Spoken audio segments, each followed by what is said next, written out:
12 de agosto, electivo de medieval.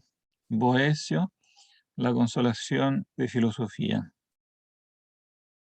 Bueno, Boecio, ya dijimos un poco quién era rápidamente en la introducción histórica. Vamos a recapitular un poquito cómo se ubica en el tiempo y en el espacio. Boecio fue llamado el último de los romanos porque efectivamente pertenece a la época en que ya está dejando de existir, digamos, la sociedad romana como existía en el tiempo del imperio, sobre todo la aristocracia, ¿no? La alta aristocracia a la que pertenece Boecio. Boecio es romano y pertenece al Senado, a la aristocracia senatorial, y vive en tiempo del reino ostrogodo de Italia. Los godos han invadido Italia después de los érulos. Los érulos, el rey de los érulos, Odoacro, es quien depone el último emperador de Occidente, Rómulo Augusto, en 476. Pero el reino érulo dura poco en Italia porque llegan después los godos, que son un pueblo más civilizado, más numeroso, invaden Italia y forman un reino poderoso, pero formalmente dependiente del emperador de Constantinopla. O sea, el rey Teodorico se declara, en definitiva, como una especie de funcionario, diríamos, plenipotenciario del emperador de Constantinopla, con el encargo de gobernar Italia. En la práctica es un rey independiente, pero formalmente él le debe obediencia al emperador de Constantinopla.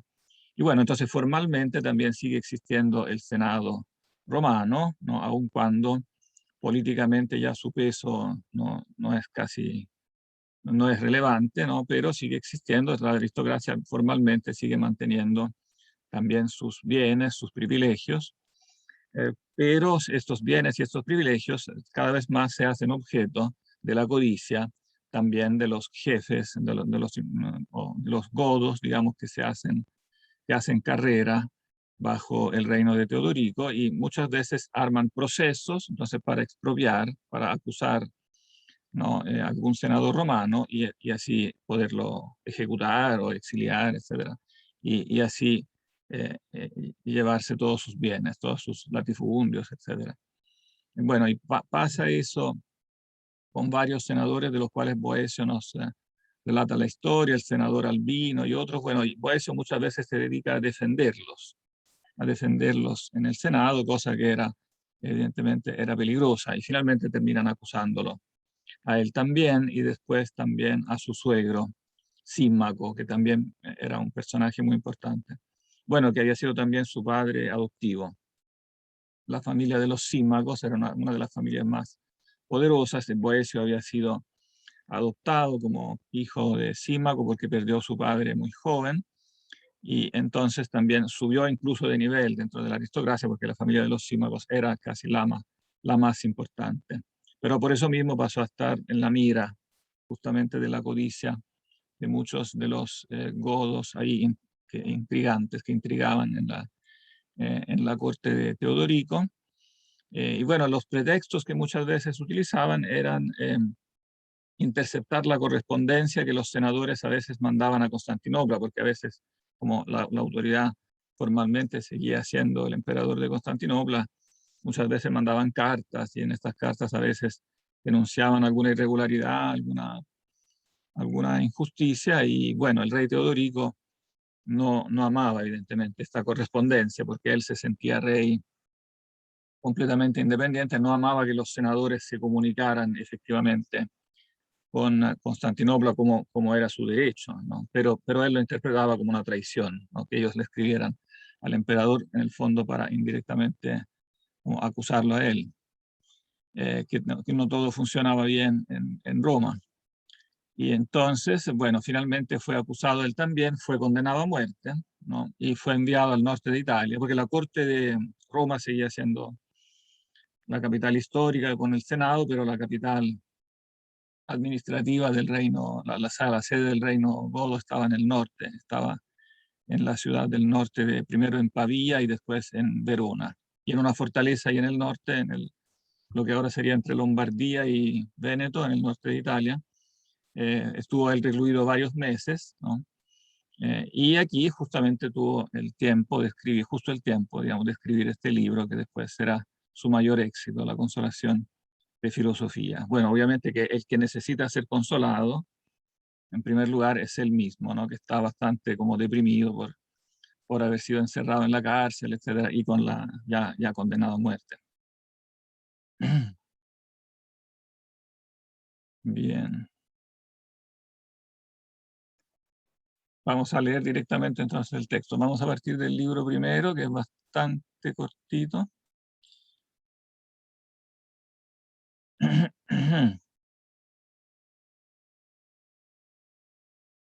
Lo único malo que los versos no están en verso, lo tradujeron en prosa, no se logra apreciar.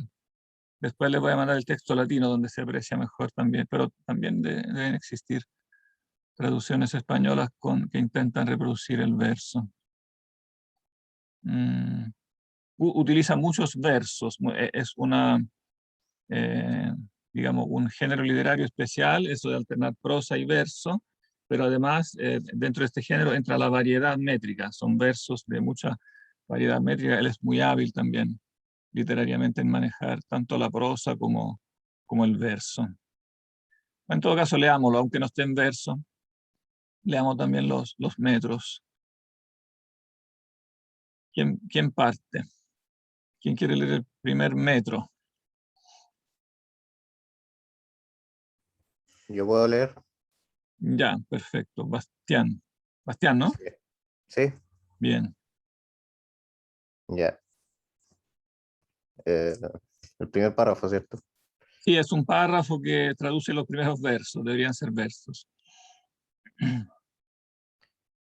Eh, yo que en mis mocedades componía hermosos versos, cuando todo a mi alrededor parecía sonreír, hoy me veo sumido en llanto y, triste de mí, solo puedo entonar estrofas de dolor.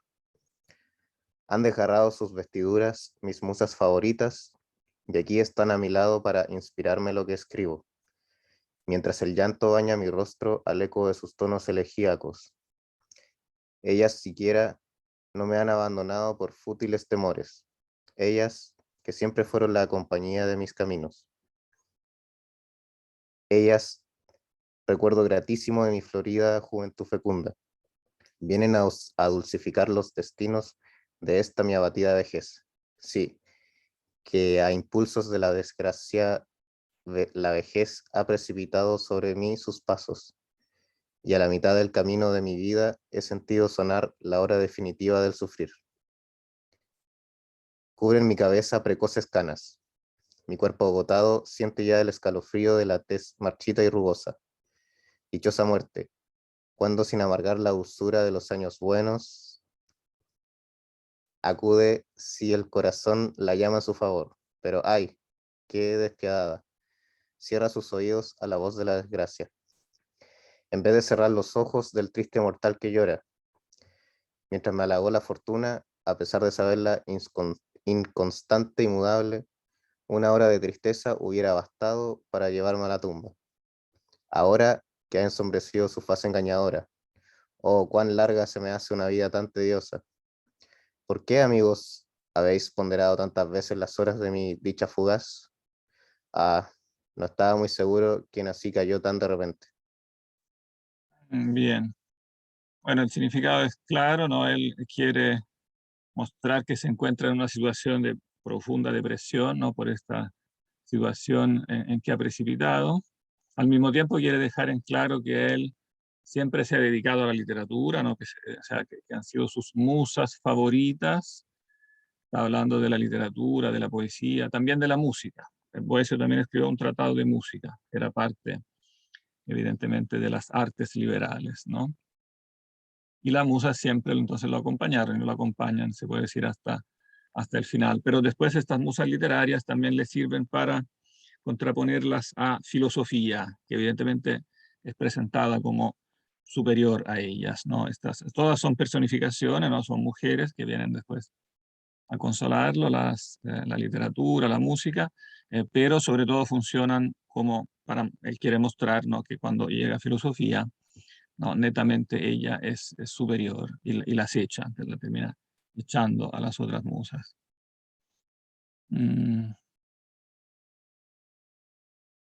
bien, bueno, y la última sentencia ya preanuncia un poco el tono, el tema, diríamos, de todo el libro primero. No estaba muy seguro quién así cayó tan de repente. O sea, si uno cae, claro, estaba en una situación de la fortuna, digamos, los bienes, los cargos públicos, etcétera, etcétera, estaba muy en alto en la sociedad, en la fortuna, en la salud, etcétera, pero si cayó tan de repente es que no estaba muy seguro, en el sentido que esa situación, por muy privilegiada, etcétera, etcétera, era en realidad un engaño, porque no es esa la verdadera, no es esa la verdadera estabilidad, no es esa la verdadera felicidad, ¿no? Hay que buscar algo muy distinto.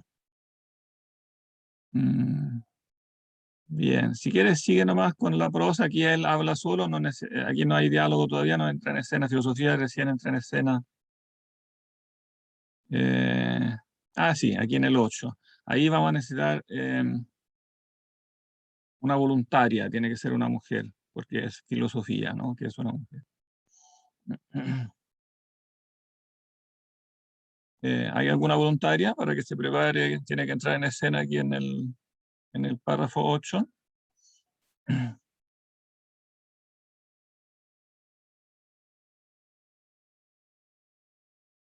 Yo puedo, pocas. profe. Perfecto. ¿Cómo es tu nombre? Javiera. Javiera. Perfecto. Excelente. Parte entonces, ¿quieres seguir, Bastián, con leer la parte de Boecio? Bueno, Bien, después ya se van relevando. em, ya.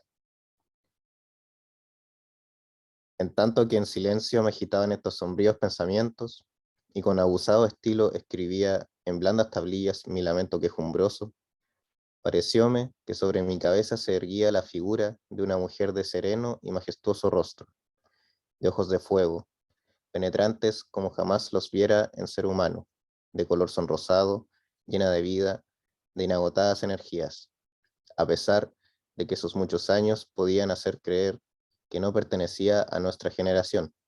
Su porte, impreciso, nada más me dio a entender, pues ya se reducía y abatiéndose se asemejaba a uno de tantos mortales. Ya por el contrario, se encumbraba hasta tocar el cielo con su frente, y en él penetraba su cabeza, quedando inaccesible a las miradas humanas. Su vestido lo formaban finísimos hilos de materia inalterable, con exquisito primor entretejidos. Ella misma lo había hecho con sus manos, según más adelante me hizo saber, y, a semejanza de un cuadro difuminado, ofrecía, envuelto como en tenue sombra, el aspecto desaliñado de cosa antigua. En su parte inferior veíase bordada la letra griega pi, inicial de práctica. Bueno, no, Y eso entre paréntesis, sáltatelo porque eso no es texto de Boecio. Aquí ya, el ya, traductor cometió la torpeza de meter en el texto lo que no está en el texto, lo que es nota, es una nota del traductor. le hubiera puesto corchete, pues. Claro, debería por último haber puesto corchete, pero yo creo que sería más apropiado poner todo eso en nota, nota al pie. Mm, Bueno, en su parte inferior veíase bordada la letra griega pi, y en lo más alto la letra tau, y enlazando las dos letras había unas franjas que, a modo de peldaños de una escalera, permitían subir desde aquel símbolo de lo inferior al emblema de lo superior. Sin embargo, iba maltrecho que el vestido, manos violentas lo habían destrozado, arrancando de él cuantos pedazos les fuera posible llevarse entre los dedos. La majestática figura traía en su diestra mano unos libros, su mano izquierda empuñaba un cetro. Bueno, aquí hay una coma que sobra. Su mano Sí, izquierda empuñaba un me cetro.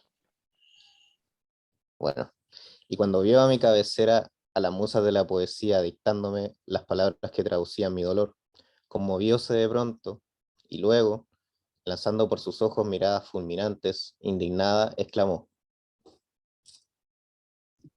¿Quién ha dejado acercarse hasta mi enfermo a estas despreciables cortesanas de teatro, que no solamente no pueden traerle el más ligero alivio para sus males, sino que antes bien le propinarán endulzado veneno?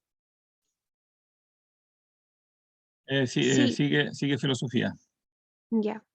Sí, con las estériles espinas de las pasiones, ellas ahogan la cosecha fecunda de la razón.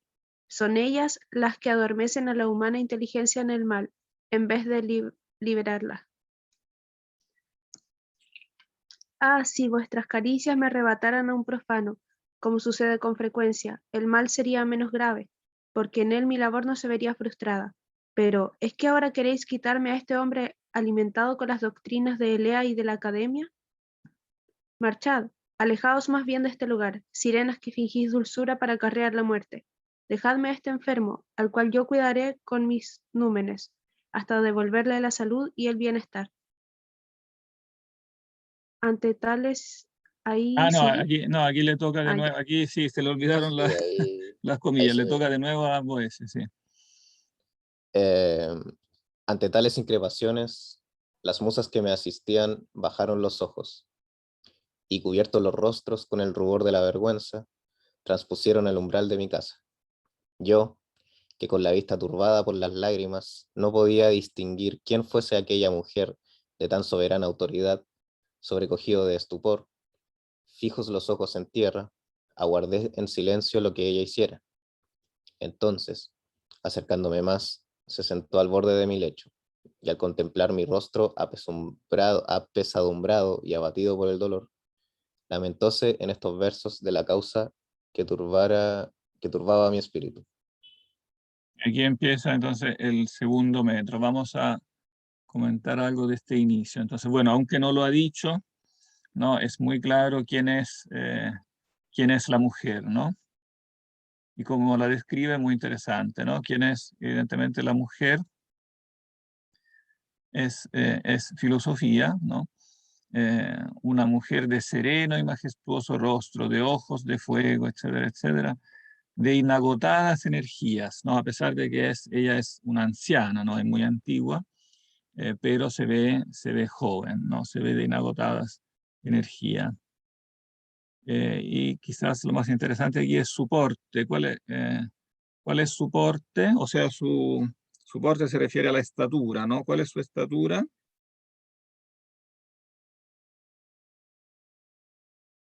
Cómo se describe su estatura? Alta. No, no precisamente. O sea, Grande. también alta, sí, pero lo primero que dice es que su porte es impreciso, su porte es ambiguo, o sea, tiene algo de misterioso, ¿no? Ambiguum es la palabra que usa en latín. Ambiguo podríamos dejarlo tal cual en castellano. Su porte es ambiguo, ¿no? O sea, a veces ya, ¿no? A veces se reduce y abatida, o sea, parece a veces más baja, ¿no? Y se asemeja a uno de tantos mortales, o sea, puede presentarse ella un poco casi a la altura normal del ser humano, ¿no? Pero de pronto su porte, como casi eh, milagrosamente, ¿no? Aumenta de pronto, ¿no? Y por el contrario, se encumbra hasta tocar el cielo con su frente, no solo toca el cielo, sino que penetra como más allá del cielo, ¿no? Siguiendo la metáfora platónica, ¿no? El hiperuranio, digamos, quedando inaccesible a las miradas humanas, ¿no? La filosofía habla de cosas humanas, ¿no? Pero de pronto, misteriosamente, ¿no? Se acerca a las cosas celestes, a las cosas inmortales.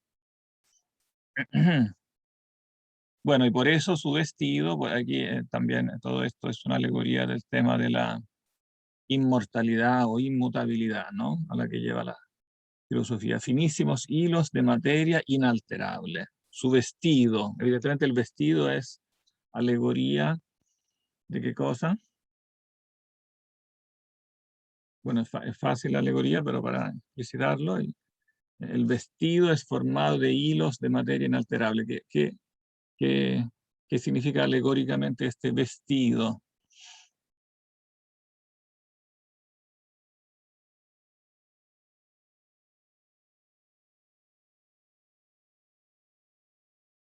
es bastante transparente la alegoría, ¿no? ¿Qué podría significar? ¿No será como una alusión a las ideas platónicas? O algo así. No diría que no es tan específico, o sea, claro, tiene que ver con Platón, toda su formación evidentemente es platónico-aristotélica, pero aquí el vestido más en general es alegoría de la doctrina, o sea, su discurso, su doctrina, ¿no? Claro que no es una cosa material, claro, puede ir evidentemente expresada en palabras o libros materiales, pero la sustancia de la doctrina no es material, no es algo conceptual, mental, digamos, su doctrina, no, la materia digamos, que forma su sustancia, ¿no? Son hilos de materia inalterable. Claro, es la inalterabilidad que sí, sin duda que Platón predica, ¿no? de las ideas, que es propia de las ideas. Y bueno, es propio de su arte entretejer, evidentemente, los conceptos y las doctrinas. Ella misma lo había hecho con sus manos, ¿no? Es un vestido que ella misma, es un vestido especial, ¿no? Que ella misma se hace. A semejanza de un cuadro difuminado, ofrecía envuelto como en un tenue sombra el aspecto desaliñado de cosa antigua. O sea, tiene aspectos que son como de una cosa antigua, pero eso es engañoso porque ella es siempre joven en realidad. Quizás traduce mejor, aquí tengo otra traducción a mano, dice una pátina, sus colores estaban cubiertos con una especie de pátina oscura. Bueno, el texto dice, quarum speciem, cuyo brillo, cuya apariencia, ¿no? Estaba, como ocurre con las imágenes fumosas, una cierta caligo, sí, una cierta... ¿cómo se dice? Como cuando algo está ahumado, ¿no? A semejanza de un cuadro difuminado, ¿sí? O sea, quiere decir que, claro, las propias doctrinas, los propios colores de las doctrinas auténticas son inmortales, inalterables, ¿no? Pero con el tiempo pueden llegar otras doctrinas filosóficas, pueden llegar otras personas que no entienden bien estas doctrinas y por eso la filosofía queda como debajo de un lente oscuro, no se logra ver bien la belleza de su tejido, de sus colores, porque no hay personas que son capaces, no llegan nuevas, por ejemplo, escuelas filosóficas, etcétera, de un nivel inferior a las anteriores y eso como que le hace sombra, ¿no? a la filosofía. Esa, digamos, interpretado en un esquema de historia de la filosofía como él la tiene en mente, muy probablemente hace referencia a las escuelas de filosofía helenística, por ejemplo, estoicismo, epicureísmo, ¿no? que siguen a las grandes escuelas nacidas en Atenas en la época clásica, platonismo, aristotelismo, la academia y el períplato, etc. Y están en un nivel más bajo, ¿no? Y entonces, claro, como que ciertas doctrinas las comprenden, pero no de un modo tan elevado, y por eso la filosofía no se muestra en todo su esplendor. Después eso lo dirá un poquito más explícitamente. Esto es muy importante. En el 4, la filosofía contiene tanto la pi, ¿no? de praxis, como la tau de teoría, ¿no? Praxis y teoría son, digamos, las dos grandes partes, ¿no? de la filosofía, ambas necesarias, ¿no? A diferencia de lo que después dirá Marx en ese famoso dicho, ¿no? que según él hasta ese momento los filósofos se habían ocupado solo de la teoría, ¿no? y ahora había que empezar a dedicarse a la praxis. En realidad siempre los filósofos se dedicaron también a la praxis, ¿no? Claro, entendida la praxis, con respecto al vocabulario nuestro moderno, hay que entender algo, que nosotros, por el influjo del materialismo del siglo XIX, Marx, pero no solo Marx, también otros materialismos del siglo XIX, tendemos a interpretar la palabra praxis en un sentido materialista, ¿no? Y llamamos práctico lo que es material, ¿no? Lo que lo que me hace ganar mucha plata, digamos, las posesiones materiales, los cambios políticos, el régimen político, o sea, lo que se ve y se toca en la práctica económica o política, ¿no? Yo mismo ocupé recién la palabra en este sentido moderno, ¿no? En la práctica, decimos, ¿no? En lo que se ve, ¿no? Pero ese no es el significado auténtico propio de la palabra praxis en el sentido más profundo, ¿no? Porque praxis se refiere, en oposición a teoría, digamos, a lo que tiene un resultado en el mundo real, pero que no necesariamente se pesa o se toca, ¿no? Por ejemplo, es práctico para los antiguos, ¿no? Todo lo que es ético, ¿no? Y en nuestro vocabulario filosófico, no en el vocabulario normal que se usa corrientemente, pero en la Facultad de Filosofía hasta hoy, ¿no? En nuestra Facultad de Filosofía se usa la palabra, digamos, práctica como sinónimo de ética, pero entienden que práctica como sinónimo de ética es muy distinto a práctica como sinónimo de economía y política, ¿no? Ética puede ser algo que es algo que no se pesa, no se toca, no se ve. No, una buena acción, la buena voluntad de alguien, la buena opción de alguien, es algo que no se ve. Claro que después puede pasar a la aplicación, digamos, económica, política, lo que sea, pero en sí mismo lo ético no se ve. Y lo ético es lo básico, no es la opción, digamos, la opción de la voluntad desde un punto de vista general es lo más importante. Después lo otro es simplemente su traducción. Digamos, si yo tomo una buena opción, después se traducirá en lo que nosotros llamamos la práctica, ¿no? Si yo tomo, pero la opción es lo más importante, ¿no? Y yo tomo esa opción digamos, y en este sentido ético se toma fundamentalmente la práctica en el sentido antiguo, ¿no? Bueno, y eso es después finalmente lo que lleva también a la contemplación en el sentido propio, que también es algo práctico. O sea, el final, el fin de la filosofía no es solamente hacer unas teorías. También si lo piensan ha cambiado el significado de teoría. Teoría nosotros hablamos de algo que simplemente se queda en conceptos, ¿no?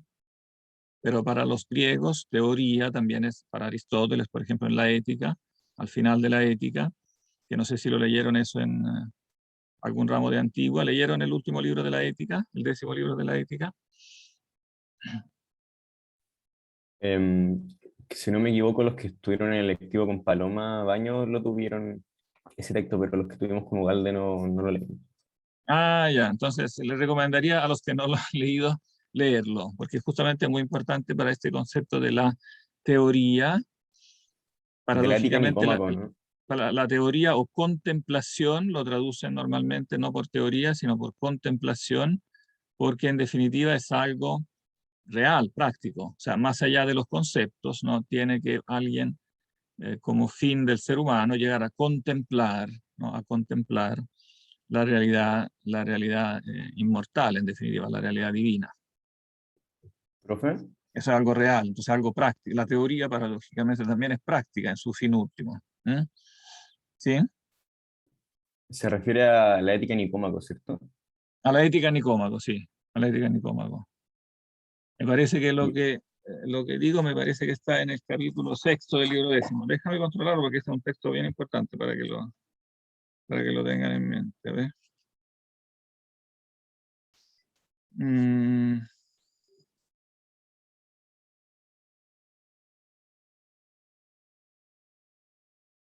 sí, no, es el 7. Es el 7. Bueno, igual les recomiendo leer 6 y 7. O sea, Ética Nicomaquea, libro 10º, capítulo 6 y 7. El 6 tiene como título, bueno, título digo moderno, título en mi edición. La felicidad es una actividad con fin en sí misma y conforme a la virtud. Y después el 7 dice, la felicidad consiste sobre todo en la actividad contemplativa, que traduce aquí teoría. Al máximo lo que se llama autosuficiencia, o sea, lo que le basta al hombre finalmente, su fin último, se realizará al máximo en la actividad contemplativa, que es amada por sí misma, etcétera, etcétera. Y después dice en el número 25, no hay nada incompleto entre los elementos de la felicidad, pero una vida de este tipo será demasiado elevada para el hombre. De hecho, no vivirá así en cuanto es hombre, sino en cuanto hay en él algo divino, ¿no? Y de este elemento, y de cuánto este elemento divino excele sobre la compósita naturaleza humana, de tanto su actividad excele, sobresale sobre la actividad conforme al otro tipo de virtud. O sea, hay virtudes prácticas, está diciendo, ¿no? Y otras que son contemplativas. Por tanto, si el intelecto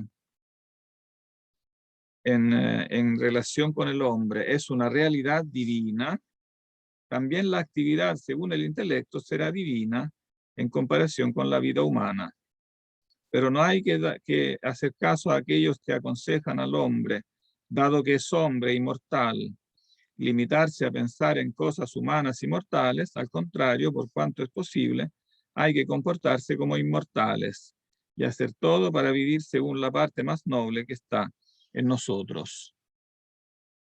A pesar de que Aristóteles no tiene las ideas clarísimas sobre la inmortalidad del alma, no tal como la tiene Platón y los platónicos, pero sí, en definitiva, sigue la tradición platónica en decir que el hombre, ¿no?, tiene una dimensión divina, e independientemente del hecho de que parte del alma será inmortal, porque él divide el alma en varias partes, dice el intelecto es inmortal, el resto no, pero independiente de eso, evidentemente sigue siendo platónica la impostación, ¿no?, eudaimonológica, o sea, la eudaimonía, la felicidad, consiste en perseguir lo que es divino en el hombre, el objeto divino del intelecto humano. Y repito, a pesar de que se le llame teórico porque es contemplativo, teoría de contemplación, eso también es algo finalmente, últimamente práctico, ¿no? O sea, puede empezar con doctrinas meramente conceptuales, pero está siempre la idea que en algún momento tiene que convertirse en la contemplación de la realidad divina.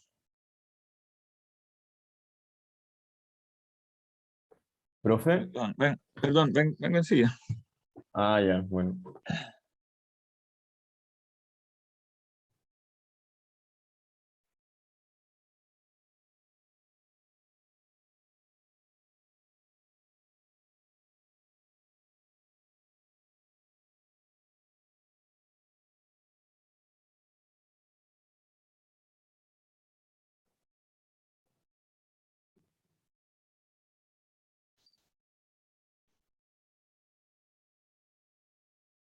Sí, alguien estaba haciendo una pregunta. Yo, profe, al respecto del verso 4, o en Ah, verdad ya. creo que es, no se llama verso acá, sino prosa, hace como, no sé No si del tenía, metro, te refieres al parágrafo 4. claro, este mismo que está en la pantalla, Ah, sí, que pone como que teoría está como en la parte superior del vestido como escrita, claro, y práctica en la parte inferior. Eso tiene como un rol como ilustrativo jerárquico al respecto de claro, cómo... tiene una jerarquía, sí, tiene una Claro, jerarquía. como una jerarquía parecía que esa es la que se viene como de la filosofía anterior igual. Como de que Claro, la teoría, o en este caso como un poco más contemplativa, como mencionaba usted, es como superior en el sentido de la mera práctica.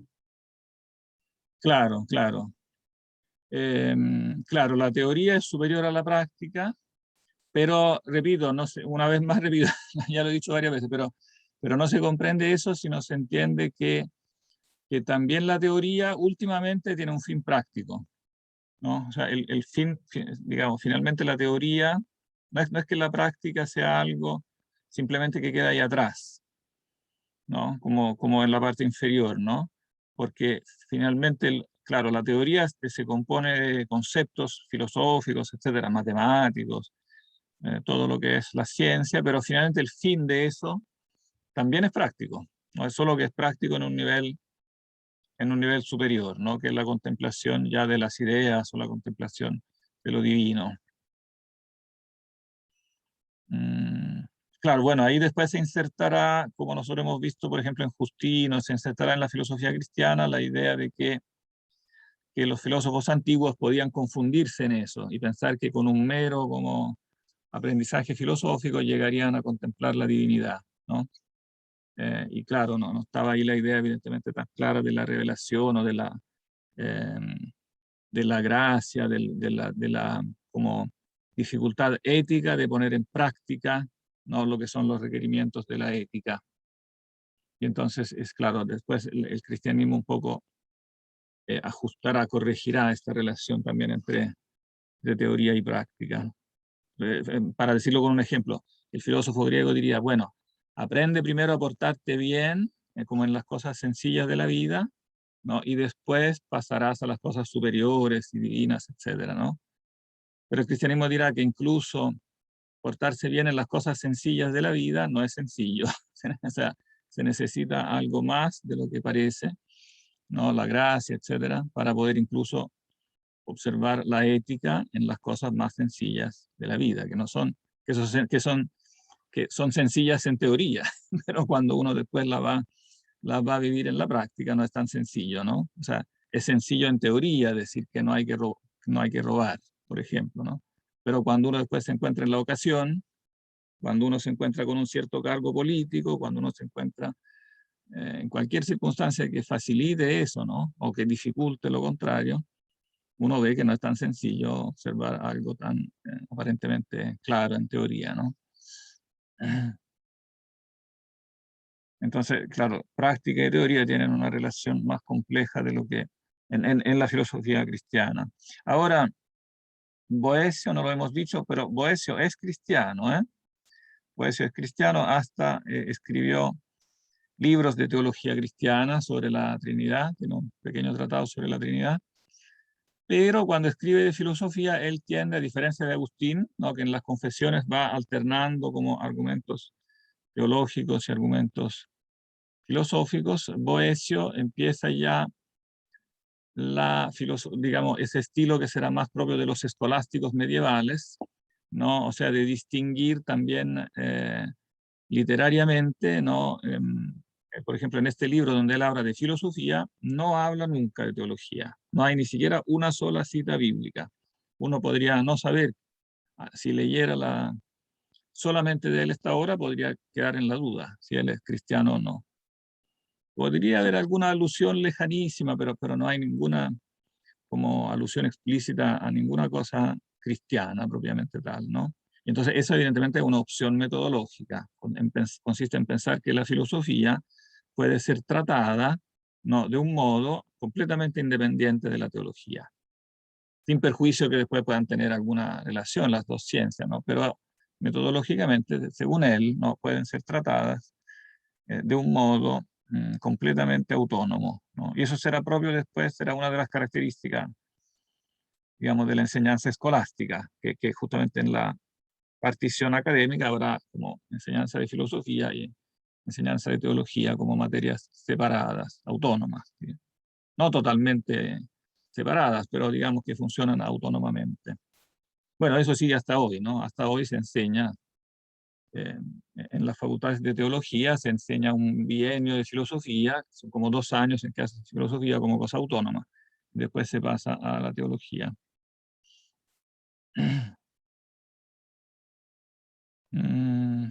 Ahora eso, claro, puede ser discutible, ¿no? Es cómodo porque, claro, facilita el ver que se trata de dos ciencias con dos métodos diferentes, pero a veces corre el riesgo de que se separen de un modo excesivo. Probablemente Agustín de Hipona tendría esa sensación leyendo los libros de los siglos siguientes a él, de una excesiva un poco separación, que además con el tiempo, con los siglos, se hará cada vez notoria esta separación.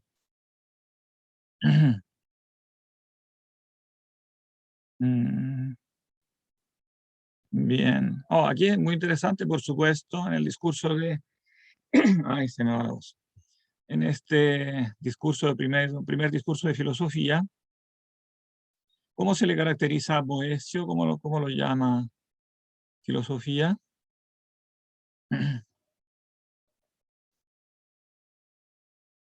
¿Como alguien enfermo?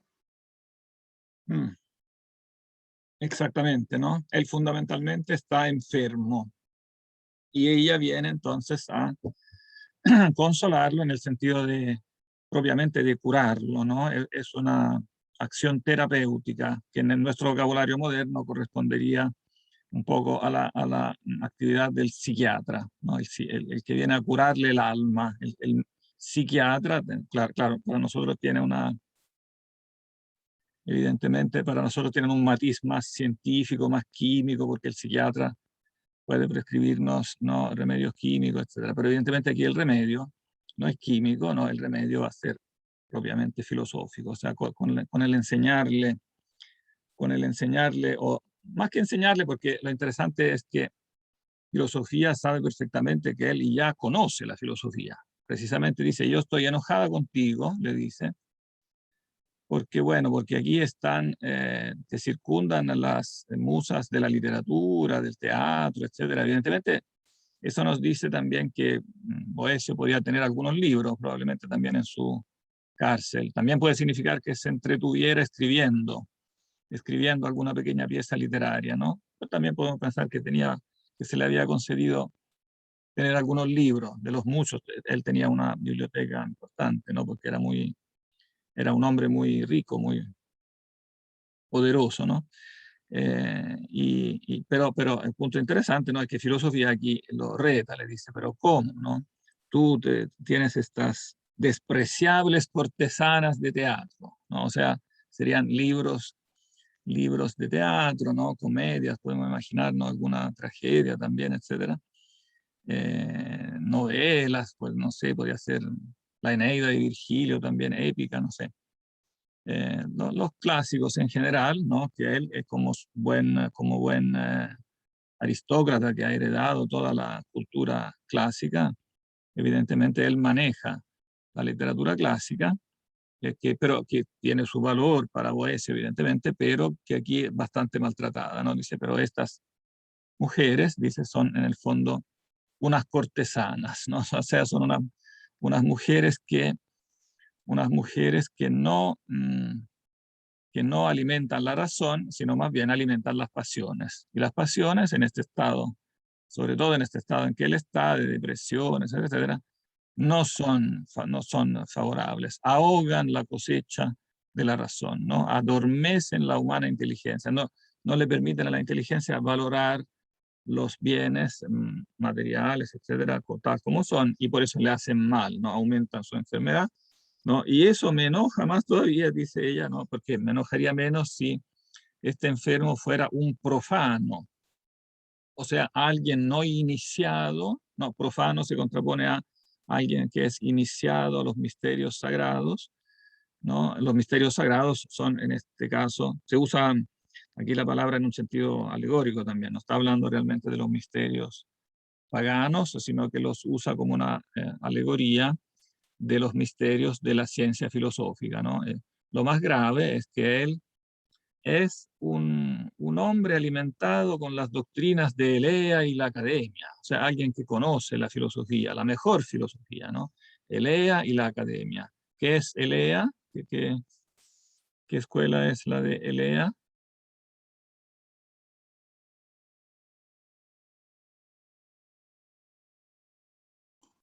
¿No Eso era sí una de Parménides? eso lo han visto sí en filosofía antigua, ¿no? Sí. Pues claro, la escuela de Parménides, ¿no? Parménides de Elea. Elea es una ciudad de la Magna Grecia, ¿no?, que está cerca de Nápoles.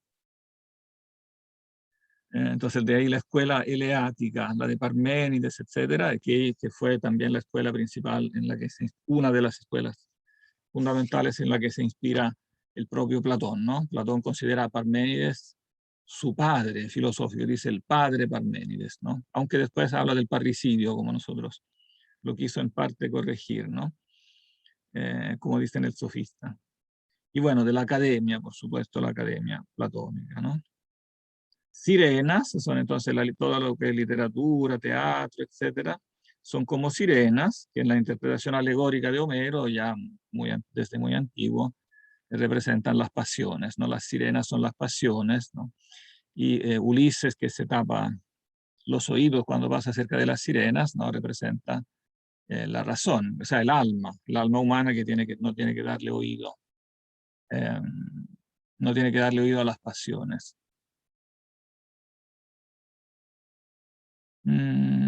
Entonces, bueno, tienen que ustedes irse, o sea, las hechas sin misericordia, ¿no? Tiene que ella quedar sola cuidando a este enfermo.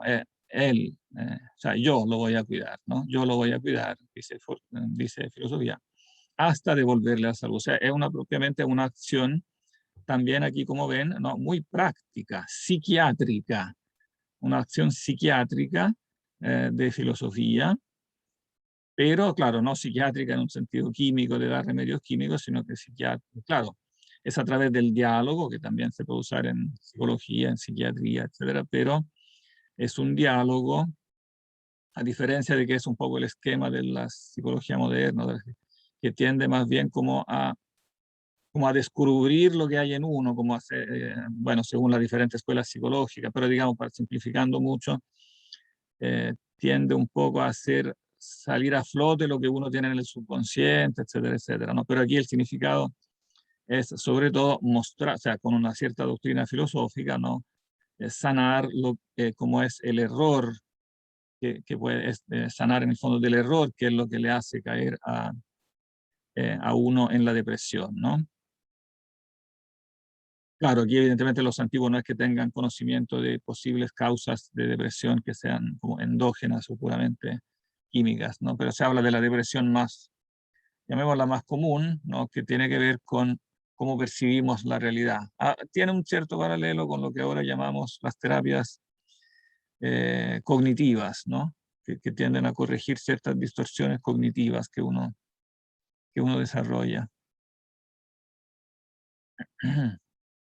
Y bueno, yo creo que esta es una función importante de la filosofía que nosotros hemos un poco olvidado, ¿no? Hemos convertido la filosofía muchas veces en algo puramente como teórico en el sentido nuestro, ¿no? Que claro que sirve para las discusiones académicas, pero que no sirve muchas veces para sanar el alma. Y sería, yo creo, útil. Bueno, como ha sugerido hace tiempo, no sé si han escuchado o leído ese libro que se publicó, yo creo que ya hace unos 30 años, Más Platón y menos Prozac, ¿no? O sea, menos antidepresivos y más aprender un poco más de filosofía, eso, digamos. No me acuerdo quién es el autor, pero un libro muy famoso, seguramente lo pueden encontrar en PDF.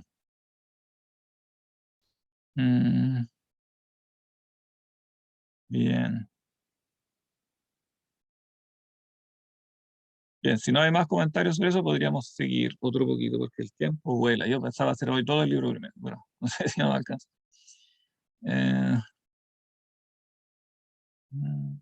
Bueno, leamos el metro, que igual como que va resumiendo lo principal. ¿Hay otros voluntarios y voluntarias? Bueno, el metro lo puede leer un voluntario, porque es toda una única persona. Pero un cuidado. No, digo mal.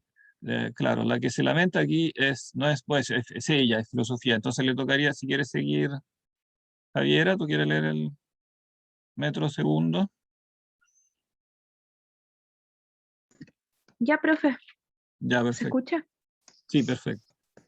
Ya. Cómo se agita la mente en el fondo del abismo en que se halla sumergida, y abandonando su propia luz, cómo se precipita hacia la tiniebla exterior, cuando siente en sí misma una angustia mortal, acrecida hasta lo infinito por el hálito de las cosas terrenales. Este pobre mortal gozó un tiempo de omnímoda libertad. Para él el cielo no guardaba secretos. Acostumbrado a caminar por los senderos del firmamento, observaba los dorados rayos del sol, seguía atento a las fases de la helada luna, había vencido a las estrellas, sujetando a número sus errantes revoluciones dentro de órbitas cerradas. ¿Qué más? Él sabía las causas por las cuales los vientos rumorosos ya rizan la superficie de los mares, ya sacuden su seno en gigantescas olas. ¿Cuál es el alma inmutable que gobierna el mundo? ¿Por qué los astros que se hunden en el mar de las Hespérides despiertan rutilantes por oriente? ¿Con qué ley se suceden las plácidas horas de la primavera para que ésta adorne la tierra con rosadas flores? ¿Quién hace que al término del año muestre el otoño la exuberancia de su fecundidad en jugosos frutos? Esto solía él tratar en sus versos, como así también otros misterios ocultos de la naturaleza que él desentrañaba. Mas ahora, vedla aquí abatido, apagadas las luces de su mente, cargadas a su cuello pesadas cadenas, que le hacen inclinar, abrumado, su frente para no ver, desgraciado, otra cosa que la tierra inerte en la cual va a sepultarse. Ok. Oh, este metro es muy interesante, ¿no? Porque nos da aquí un poco Boecio un poco su autobiografía intelectual, ¿no? Él no es solo filósofo, también se ha dedicado a todas las otras ciencias y artes que estaban a disposición en su época, ¿no? La que sobre todo era mirada con mucha admiración era la astronomía, ¿no? Para él el cielo no guardaba secretos, se refiere a la ciencia astronómica. También escribió Boecio de astronomía, que era también propio de la tradición platónica académica, ¿no? También pitagórica, etc. Entonces caminaba por los senderos del firmamento, observaba los rayos del sol, seguía las fases de la luna, etcétera, etcétera, las estrellas, las revoluciones dentro de órbitas. Era la astronomía, no había hecho también muchos progresos en la antigüedad en la observación. Claro, el sistema general de interpretación de los movimientos celestes después resultó ser equivocado, ¿no? La interpretación tolemaica, se refiere a la sistematización del astrónomo alejandrino Ptolomeo, pero no dejaba de ser algo muy, diríamos, es muy sofisticado, ¿no? Basado en una observación muy completa muy buena de los movimientos celestes. Entonces, es una ciencia en todo el sentido de la palabra, ¿no? Que Boecio apreciaba y por supuesto él también platónicamente también la interpretaba, también en un sentido eh, acorde a la visión como del universo, ¿no? Del alma del mundo, etcétera, digamos. Eh, ¿Cuál es el alma inmutable que gobierna el mundo? Que es una clara marca, ¿no? Platónica, que él evidentemente piensa poder armonizar también con la doctrina cristiana, ¿no? Mientras que otros autores como Agustín la rechazaban, ¿no? La idea y después, evidentemente, la filosofía cristiana la rechazó, pero hay toda una serie de autores platónicos cristianos que consideran válida todavía la doctrina del alma del mundo. Bueno, aquí por supuesto también en toda esta descripción de los astros, de las leyes astronómicas, de las estaciones, ¿no? La primavera, el otoño, está claramente también el recuerdo literario de la gran poesía filosófica romana, ¿no? De la poesía didascálico-filosófica. Nosotros no tenemos mucho de esa poesía, pero sí tenemos un poema evidentemente muy importante, muy interesante, también literariamente, que es el poema de Lucrecio, ¿no? El De Rerum Natura.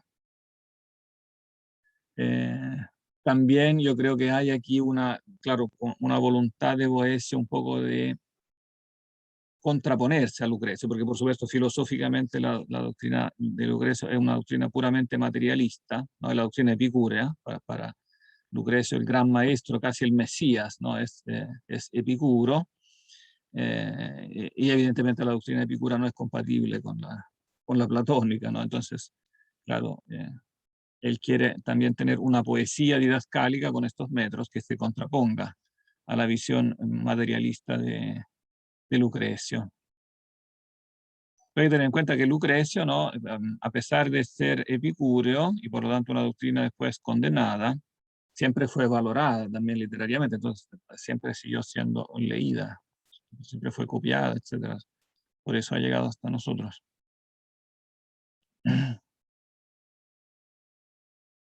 Pero claramente lo que él quiere recalcar aquí es antimaterialista. Precisamente la causa de la depresión de Boecio es que no sabe mirar, no puede mirar otra cosa que la tierra en la cual va a sepultarse. Claro, está condenado a muerte y como que humanamente no logra olvidar ese destino inminente que lo espera, y así, haciéndolo así, en la práctica olvida, ¿no? Lo que supuestamente sabe en teoría, ¿no? Él conoce en teoría todas las doctrinas platónicas, etcétera, de la inmortalidad del alma, todo eso, pero lo olvida, ¿no? Eso es muy importante, ¿no? Que la enseñanza filosófica en este sentido no es suficiente con saberla en teoría. Después, cuando llega la ocasión, digamos, está el problema de encontrar el medio, cómo se hace para recordar eso y llevarlo a la práctica. Profe, ¿Sí? en ese sentido, lo último que mencionan me recuerda como un poco en contraste, sí, a Sócrates, en el sentido de como que a Poesio lo condenaron igual a muerte, no obstante, como que su espíritu se quebró en ese momento, como que se desvió como del camino que estaba llevando hasta ese momento. En cambio, Sócrates como que siguió en ese mismo camino como de la filosofía y la justicia hasta el final. Claro, Como, claro, sí. Aquí hay una diferencia importante, ciertamente, ¿no? Porque Sócrates, claro, no solo dijo que, claro, eso en teoría, sino que cuando llegó a la práctica, efectivamente, eh, pareció mostrar, o mostró que efectivamente, claro, él, al saber que no se iba a morir su alma, que iba a un mundo mejor, que lo que le estaba pasando era lo mejor que le podía pasar, no se deprime en absoluto. O al menos eso es lo que parece, digamos, de las fuentes que tenemos, ¿no? En cambio, la reacción de Boecio, claro, es mucho más humana, ¿no? Es lo que, es lo que le pasaría al 99% del resto de los seres humanos, que, claro, a pesar que él sabía todo eso que sabía Sócrates, ¿no? Pero cuando llega el momento ahí igual se deprime, ¿no? Ahora, una cosa podríamos decir como reflexión histórica, así como general, evidentemente la vida de Sócrates, toda la vida de Sócrates es diferente a la vida de Boecio, porque Sócrates vivió una vida mucho más peligrosa, ¿no? Entonces está, digamos, acostumbrado a los reveses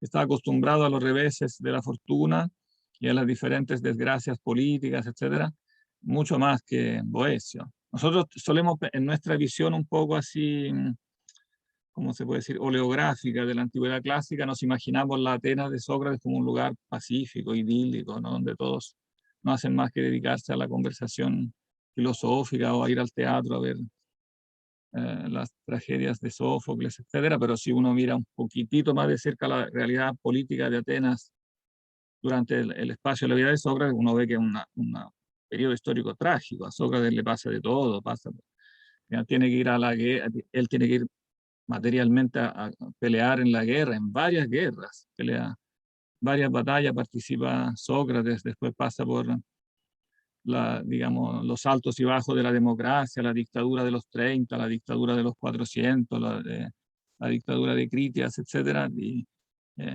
digamos, antes de ser condenado a muerte, Sócrates arriesga su vida varias decenas de veces, entonces estaba, digamos, mucho más acostumbrado. Boecio, a pesar que vive en una época que nosotros históricamente pintamos, claro, como completamente caótica, en realidad, al menos en su clase social, la vida suya pasó de un modo bastante tranquilo y con todos los privilegios, con todas las comodidades. Entonces pasar de un gran palacio donde te sirven 5.000 esclavos y hacia que te tiren en una celda condenado a muerte, el trauma es más fuerte, diríamos. Eso podría en parte explicar la diferencia. Y bueno, pero la otra diferencia, yo creo que el otro motivo más de fondo es que Boecio quiere pintar la situación que es más probable que le pase a la mayoría de los seres humanos. Él quiere ser en esto más como realista, como más didáctico.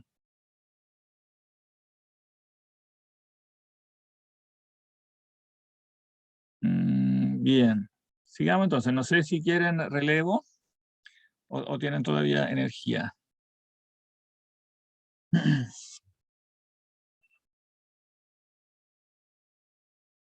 ¿Algún otro voluntario? Yo puedo leer. Bien. ¿Cómo es tu nombre? Bastián. Sigue siendo Bastián, ya. No, otro. Eres otro Bastián. Ok, Sí. ya. ¿Y quién va a hacer filosofía?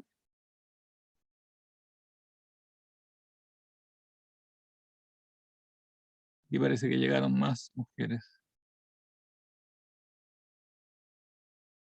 ¿Alguna otra filosofía?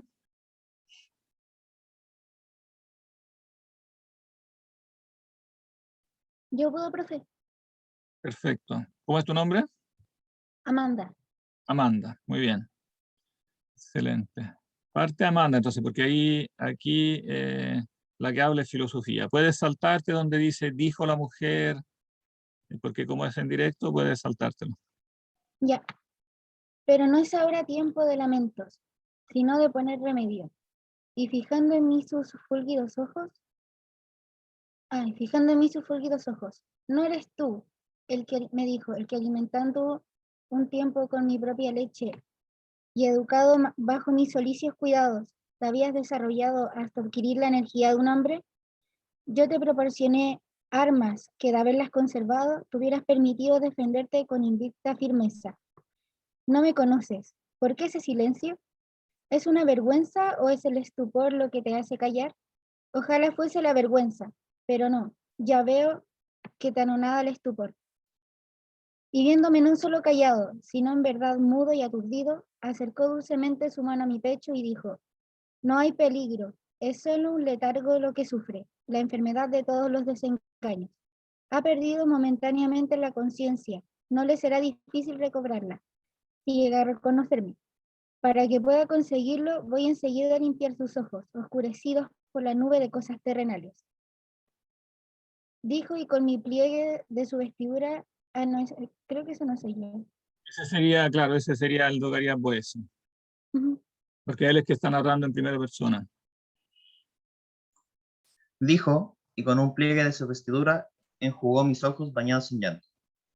Bien. Entonces, disipada la noche, se desvanecieron las tinieblas que me cercaban y volvieron mis ojos a su prístino vigor. No de otro modo cuando las nubes se amontonan al soplo de coro desencadenado, cuando el cielo parece se ha detenido por la carga de lluviosa cerrazón. El sol se oculta, cerniendo su oscura noche sobre la tierra, aun cuando no haya llegado al horizonte la estrella de la tarde. Pero si Bóreas, saliendo de sus antros de Tracia, azota con sus alas aquellas tinieblas y deja en libertad el día aprisionado, brotan doquiera torrentes de luz y Febo hiere con los dardos. De sus rayos los ojos que asombran lo contemplan. Bien. ¿Sigo? Bien, bueno, aquí sí, esto lo podemos resumir rápidamente, ¿no? Simplemente él está diciendo lo mismo que estábamos comentando hace un minuto, ¿no? Tú te habías alimentado, ¿no? Con la leche de la filosofía, te habías educado, con mis cuidados te habías desarrollado, habías estudiado bien filosofía, ¿no? Estabas bien entrenado, tenías todas las armas necesarias, ¿no? Y sin embargo, ahora tienes una especie de letargo. Letargos, la palabra griega, ¿no? Que viene del lete, de olvidar. Como un sueño y un olvido al mismo tiempo, ¿no? Estás olvidando estas doctrinas filosóficas terapéuticas, digamos, sanadoras, simplemente porque esta circunstancia como desafortunada en términos temporales, la mala fortuna, ¿no? Te ha oscurecido con la nube de cosas terrenales, no de desgracias terrenales. Pero bastará con que refresques eso, claro, eso como muy socrático en realidad, ¿no? Bastará refrescar la memoria, ¿no? Y volverás a estar sereno, ¿no? Así tal como el sol, dice el metro, puede parecer la situación así como muy nubla, el sol ocultarse debajo de muchas nubes, etcétera, pero basta con que salga el viento y limpie, ¿no? Esas nubes, inmediatamente el sol vuelve a brillar tan fuerte como antes, estaba solamente escondido, ¿no? Bien, sigamos entonces con la prosa tercera. Por semejante manera, ahuyentadas las nubes que me ensombrecían de tristeza, miré con avidez la luz del cielo, y recobrados mis sentidos, pude reconocer el rostro de aquella que me curaba. Así pues, volví mis ojos para fijarme en ella, y vi que no era otra sino mi antigua nodriza, la que desde mi juventud me había recibido en su casa, la misma filosofía. Y cómo tú, maestra de todas las virtudes, has abandonado las alturas donde moras en el cielo para venir a esta soledad de mi destierro, ¿acaso para ser también, como yo, perseguida por acusaciones sin fundamento? ¿Eso también? No, a eso le toca a filosofía. ¿Podría yo dejarte solo a ti, que eres mi hijo, sin participar en tus dolores, sin ayudarte a llevar la carga que la envidia por odio de mi nombre ha acumulado sobre tus débiles hombros? No, la filosofía no podía consentir que quedara solo en su camino al inocente. Iba yo a temer ser No, acusado. Ah, no, Eso sigue siendo palabras de filosofía. No, la filosofía no podía consentir, quedará solo en tu camino el inocente. ¿Iba yo a temer ser acusada? ¿Iba yo a temblar de espanto como si hubiera de suceder lo nunca visto? ¿Crees que sea esta la primera vez que en una sociedad depravada pone a prueba la sabiduría? ¿Acaso entre los antiguos anteriores a la época de mi discípulo Platón, no he tenido que sostener duros combates contra los desatinados ataques de los necios? Y viviendo Platón, ¿no triunfó su maestro Sócrates gracias a mi asistencia de una muerte injusta? Luego la turba de los epicúreos, primero, la muchedumbre de los estoicos después, y sucesivamente las demás escuelas y sectas. Cada cual según sus medios han intentado asaltar mis dominios, y al arrastrarme, a pesar de mis clamores y de mis esfuerzos, para no quedarme sin su parte de botín, han destrozado la vestidura que por mis propias manos me tejiera. Y llevándose jirones, han abandonado la lucha imaginando que me habían hecho suya. Entonces, al verlos vestidos con mis despojos de mi ropaje, la ignorancia los juzgó mis familiares e hizo caer en el error a muchos profanos. Si acaso desconoces el éxito de Anaxágoras, el envenenamiento de Sócrates, las torturas de Zenón, porque ninguna de estas cosas acaeció en vuestro pueblo, al menos no has podido olvidar a los Canio, a los Seneca, a los Sorano, pues están en la memoria de todos y no ha pasado mucho tiempo desde ellos hasta vosotros. Y lo que a estos condujo a la ruina fue el haber sido formados en nuestra doctrina, razón por la cual jamás se mostraron conformes con el gusto e inclinaciones de los malvados. Por ello no tienes que admirarte al ver que en el océano de la vida sintamos las sacudidas de furiosas tempestades, ya que nuestro gran destino es no agradar a los peores. Aun cuando los tales sean legión, merecen sin embargo nuestro desprecio, pues acéfalos, sin guía que los dirija, son arrastrados por el error de sus locuras que los hacen divagar desordenadamente y sin rumbo. Si un día pretendieran entablar combate y envalentonados se lanzaran contra nosotros, entonces nuestra guía, la razón, replegará sus tropas a las fortalezas y al enemigo no le quedará sino un despreciable botín que apestar. A nosotros, defendidos de los ataques de la horda furiosa por trincheras infranqueables para el vulgo insensato, nos inspirará risa y desprecio verlo a nuestros pies disputándose encarnizadamente cosas sin valor. Bien. Bien. Es interesante este monólogo de filosofía, ¿no? Profe, una pregunta. Sí. ¿Por qué ese como rechazo a la escuela helenística?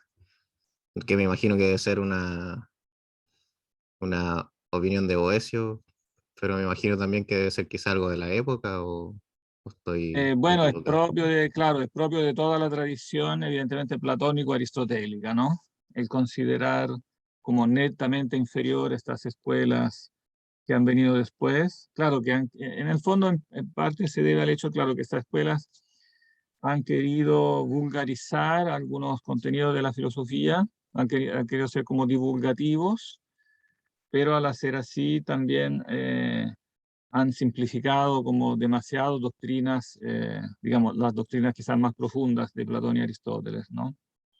Pero digamos, es también no es solo una opinión de Boecio, es una opinión bastante generalizada, diríamos, en toda la historia de la filosofía es bastante, digamos, general, la opinión de que las escuelas helenísticas, epicureísmo, estoicismo, también las otras, cinismo, etcétera, se colocan en un nivel inferior con respecto a la gran filosofía platónico-aristotélica. Ahora, claro, no tenemos toda la literatura epicúrea y estoica, mientras que de Platón y Aristóteles tenemos más, ¿no? Pero tenemos más precisamente porque fue valorado más. O sea, finalmente fue valorado de forma tal que sobrevivieron más, ¿no? Platón y Aristóteles. Bueno, Aristóteles en parte, ¿no? En parte sobrevivió por casualidad, ¿no? Fue encontrado por casualidad. Platón, en cambio, sobrevivió integralmente, caso único, es el único autor de la literatura griega que ha sobrevivido integralmente. Y eso depende de la altísima valoración, evidentemente, en que fue tenido. Efectivamente son doctrinas que filosóficamente son menos, digamos, son menos sofisticadas, se colocan como en un nivel filosófico menos profundo. Claro, los maltrata quizás demasiado para nuestro gusto, nosotros les encontramos también cosas interesantes, ¿no? Pero sin duda en la comparación, a las que la filosofía platónico-aristotélica es de una profundidad tal que efectivamente casi cualquier otra cosa en comparación resulta inferior. Sí, me llamaba la atención porque, por lo menos los romanos, si uno, pues quizás prejuicio mío, uno piensa en filosofía en Roma, piensa en estoicismo, epicureísmo. Claro, ahora el estoicismo, bueno, de hecho él cuando menciona después el estoicismo romano, en particular, es un estoicismo ecléctico. Entonces, claro, cuando él menciona, por ejemplo, un Séneca, que es para nosotros el más famoso, ¿no? de los filósofos romanos, el filósofo de la época de Nerón, ¿no? Que después fue no ejecutado, pero Nerón lo mandó a suicidarse, ¿no? Porque pensó que estaba involucrado en una conjuración contra él. Entonces también, claro, también en cierto modo fue mártir de la filosofía, pero un Séneca es un ecléctico, o sea, que un estoicismo, pero que se enriquece con elementos platónicos, etcétera, que forma una filosofía en eso más. Bueno, en realidad, claro, todos los elementos básicos de la filosofía helenística vienen vienen de la filosofía platónico-aristotélica, es un proceso como de simplificación que se produce, ¿no? En esta época, pero algunos son considerados superiores porque como que integran también otros elementos, son más coherentes. Claro, Profe, por ejemplo, de los estoicos griegos nosotros tenemos fragmentos, entonces también es difícil juzgarlos. Profe, igual una pregunta como, o más que pregunta como comentario, igual es raro esto porque igual estas nociones de Boeckio frente a la fortuna que salen más adelante, igual se relacionan harto con lo que o con lo que se transmite del estoicismo. Entonces, como rara esa crítica, pero al mismo tiempo como coincidencia. Claro, es que él no niega que tengan elementos correctos, por eso yo creo que así hay que interpretar esto que dice, ¿no? Para no quedarse sin su parte de botín, han destrozado la vestidura que por mis propias manos me tejiera, y llevándose jirones han abandonado la lucha, imaginando que me habían hecho suya. O sea, ellos se han llevado partes del vestido de filosofía, entonces tienen doctrinas correctas, ¿no? El problema, dice él, que no tienen ya un sistema que sea totalmente coherente, como había construido la academia, básicamente, ¿no? Él tiene en mente básicamente la academia enriquecida por los aportes de Aristóteles. Él no interpreta, digamos, no tiene la interpretación que es más propia de los modernos, más corriente en los modernos, que se remonta ciertamente a la Edad Media tardía. En la Edad Media tardía como que se vulgarizó esa contraposición Platón contra Aristóteles, como que Aristóteles hubiera creado un sistema como totalmente autónomo, ¿no? Eso yo creo que es muy incorrecto, y de hecho durante toda la antigüedad, digamos, mientras vivieron las escuelas platónicas y aristotélicas, los platónicos más bien integraron a Aristóteles, ¿no? en el corpus de la enseñanza académica, de manera que podría decirse que era una única escuela platónica que, claro, la escuela aristotélica siguió existiendo, pero tuvo así sola, autónomamente, o con esos elementos de contraposición que Aristóteles había evidenciado contra Platón, en ese aspecto puramente polémico, no tuvo una vida propia muy larga, precisamente porque eran como puramente críticas, ¿no? En cambio, la escuela platónica en ese sentido logró como integrar esas críticas y de algún modo responderlas. Entonces la actividad de la escuela platónica fue mucho más después, fue mucho más fuerte. Entonces es como una única tradición platónica enriquecida por Aristóteles que formaba entonces una fuerza, ¿no?, mucho más grande que lo que podía ofrecer el estoicismo o el epicureísmo, menos aún, ¿no? Claro, eso no quita que habían quitado elementos correctos, pero los sistemas como tales eran, digamos, muchísimo más débiles. Ahora, claro, entre los romanos, donde no estaba toda esta sofisticación filosófica, podía reconstruirse algo así como un sistema simplificado pero sólido, entonces, pero que toma ciertamente elementos, es un sistema ecléctico, el estoicismo romano, ¿no? Del de Cicerón, el de Séneca.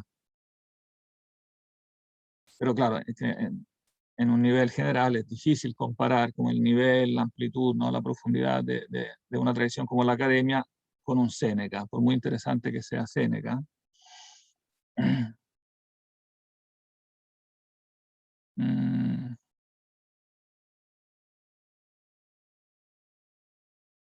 Bien, bueno, entonces, bueno, filosofía aquí reivindica, ¿cuál es como quizás el concepto central en torno al que gira aquí filosofía? Ella, ¿qué reivindica?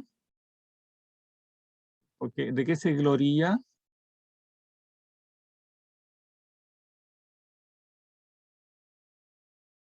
Ya nos pasamos de la hora, pero vamos a decir esto que es importante. Porque, o sea, ella se está diciendo en el fondo, ¿por qué ella? ¿Cuál es su gloria? ¿Por qué ella es importante?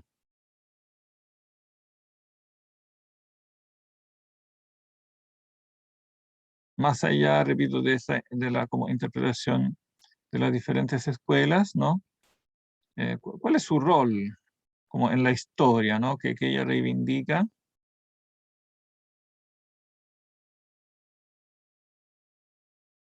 Podría ¿Entiende ser la como que pregunta? ciertas doctrinas prevalecen ¿Cómo? a pesar del paso, porque podría ser que ciertas doctrinas prevalecen a pesar del paso del tiempo.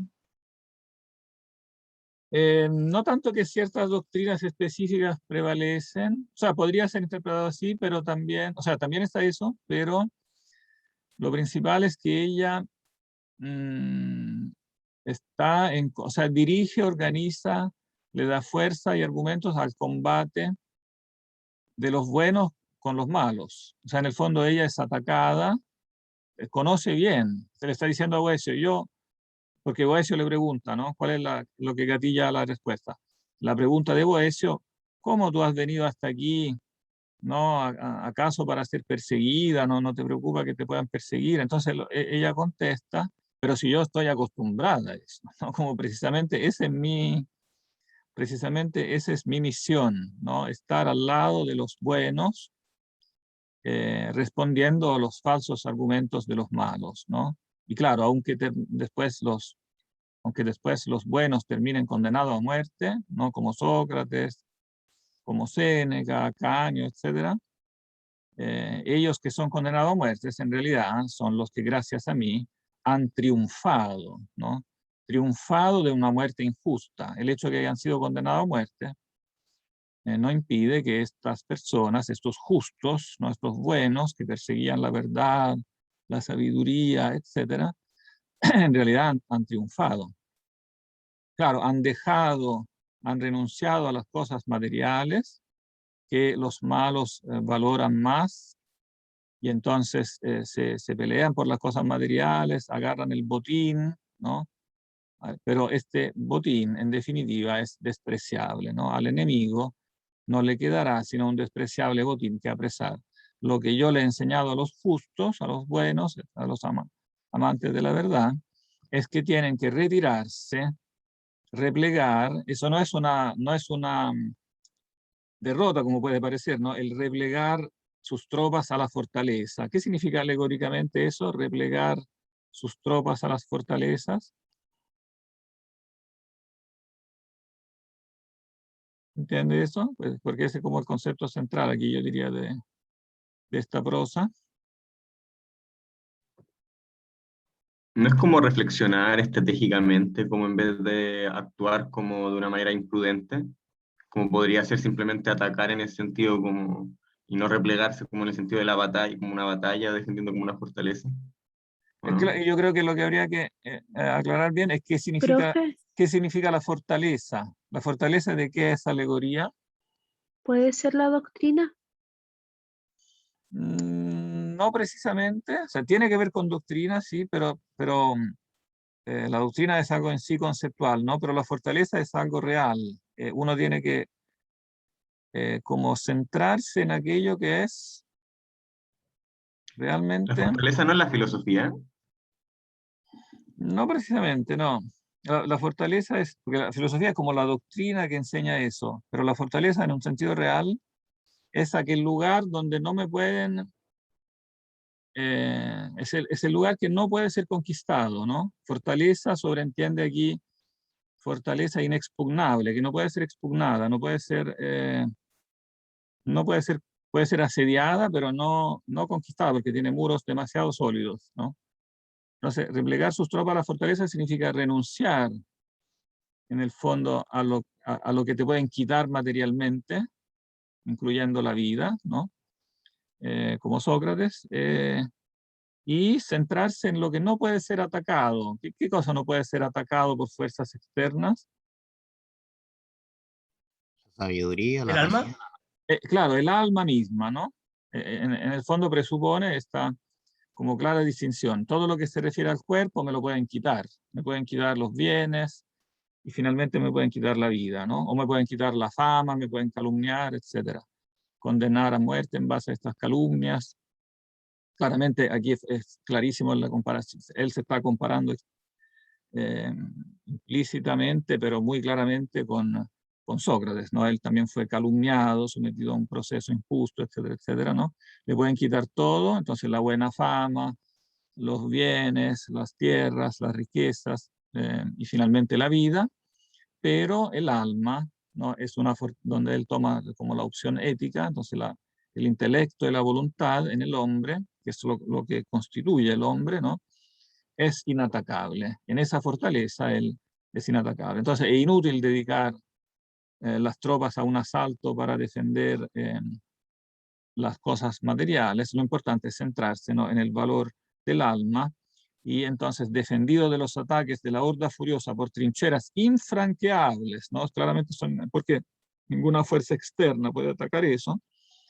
Entonces la gente que queda ahí afuera, que nos ataca, nos inspirará más bien pena, ¿no? Risa y desprecio, compasión, ¿no? Porque son personas que, claro, que creen que van a encontrar la felicidad en esa victoria política o en esa victoria económica porque nos confiscaron los bienes, etcétera. Pero en realidad son gente sin cabeza, acéfalos, sin guía que los dirija, arrastrados por el error, ¿no? Son personas que no tienen el verdadero poder, ¿no? Ni la verdadera felicidad, que es un tema, ¿no? Fundamental para Platón, ¿no? Después él lo desarrollará más. Bien, yo pensaba terminar el libro primero, pero parece que nos quedamos más o menos en la mitad. Sí, falta la prosa cuarta, que es más... bueno, pero hay una prosa entre medio donde más bien él cuenta las intrigas políticas, entonces eso es entretenido, interesante, pero no, filosóficamente no nos agrega nada, ¿no? Léanlo para la curiosidad histórica, ¿no? De toda la situación. Es largo, pero no es difícil. Pero filosóficamente después simplemente el quinto es que termina, así que prácticamente casi terminamos. Perdón, sexto sí tenemos. Sí. Pero no nos queda mucho. Así que bueno, la próxima semana todavía nos vamos a dedicar aquí a la consolación. Bien. Los dejo entonces para que tengan 2 minutos, que ya nos pasamos mucho. 2 minutos para descansar. Profe, ¿Sí? tengo una pregunta, no de la materia, entonces ¿se podría quedar un poquito? Ya, perfecto, sí. Entonces Chao, voy profe, a... cuídese, nos vemos. Chao, Profe, profe. estoy bien. Profe, que Muchas gracias. Buen día. Chao, que estén bien.